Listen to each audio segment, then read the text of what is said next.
Guys, ito na, ready to deliver na oh. Laki oh. Yan. Siguro, ito na class A naman siguro to. Parang ganito lang din kalaki ang nakita ko sa Maynila noon eh. Na ganito lang naman kalalaki. Mas mahaba pa nga oh. Yan. Di man kasi ito guys, kasi masarap to sa sikmura. Pag kumain ka, hindi kasi ni sikmura, hindi kagaya ng latundan na sumasakit ng sikmura mo, lalo na pagkatapos mo kumain, inom ka ng tubig. Pero ito hindi. Masarap sa sikmura, masarap sa pakiramdam, kaya mahal. Yun nga, sabi nila eh, basta masarap, mahirap alagaan. Ganito din yung lakatan, mahirap din alagaan.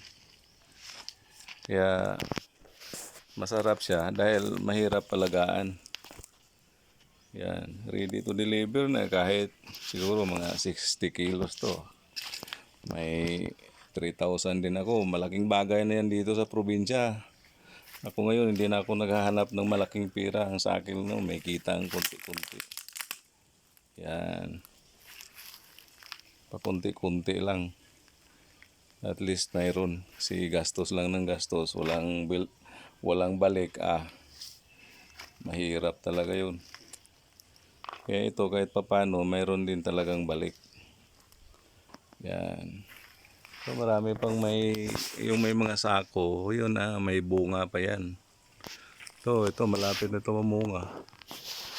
Yan. May mga sako, may mga bunga pa yan. Pero mayroon ding may sakit, ang hirap alagaan. Pag madili lang spray mo, talagang magkasakit. At kung magkasakit, hindi na maagapan. Talagang mamamatayan. Yan. Kaya hanggat maaari, iwasang magkasakit. Spray ng spray. Kung umuulan, pagkatapos ng ulan, spray ka talaga. Huwag lang yung sa gabi matapos ang ulan, kinabukasan na.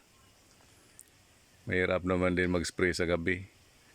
O kaya linggo-linggo. Ako, linggo-linggo talaga ako nag-spray nito noon eh. Kaya kahit papano, nagkapagbunga talaga siya. Yan. Kunti lang to, ilang puno lang to, pero medyo harvest na rin ng ilang bisis na. Yun, pagka may ulan na naman, alagaan ko na naman yan. Ang dami may sakit oh. Yan, may sakit yan. Ang dami. Mayroon pa doon sa baba. Kailang medyo napagod na ako. Tingnan natin. Yun. Ito nga, akala ko mamamatay na eh. Yun pala, nabuhay pa. Mayroon pang talbos na lumabas.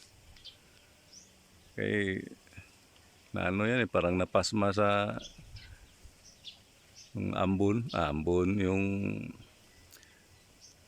kunting ulan tapos mainit. Talagang maano yan. Yun, sayang oh. Ayun, namamatay talaga oh. Ano na yan, malapit na sanang mabunga yan. Siguro isang buwan na lang sana mabunga, lalabas ng puso niya, pero wala. Hindi umabot. Yan.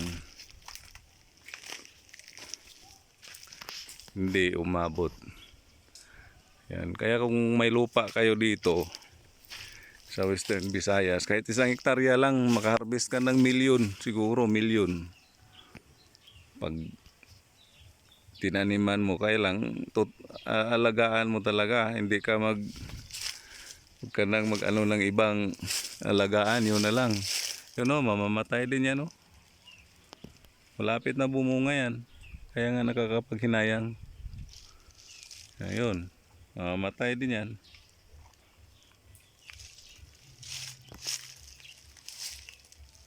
Pagka may 1 hektarya ka na lakatan, ang mahal ng lakatan. Doon nga sa Davao, nagtatyaga sila na magkano lang kuha sa buyer nila doon. Yun ang kaibigan ko. Yun ang tagagawa ng project ko dito. Yan. Ano? Marami pa to. Sige. Salamat guys. Bye-bye.